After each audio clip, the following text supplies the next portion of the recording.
भएको छ भने विजय राष्ट्रिय स्वतन्त्र पार्टीका नेता वरिष्ठ नेता मालिन शाहको घोषणा हुँदैछ। उहाँ विजय त भइसक्नु भएको छ। अब विजय पश्चात उहाँलाई मन्त्रीले चाहिँ आफ्नो यहाँबाट शानदार विजय लिइसके पश्चात उहाँले चाहिँ प्रमाणपत्र दिइसक्नु भएको छ।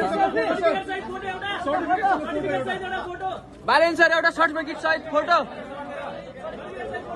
र यति बेला सर्टिफिकेट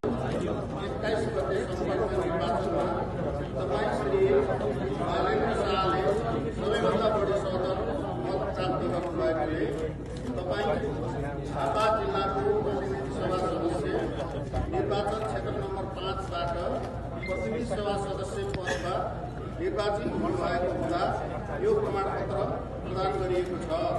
दस्तखत विदुत कुमार कार्की, निर्वाचन अधिकारी, मिति सम्बत 2082 साल आगो महिना 23 गते देखिराख्नु भएको छ। यति बेला मत परिणाम सार्वजनिक भइसकेपछि प्रमाणपत्र हस्तान्तरण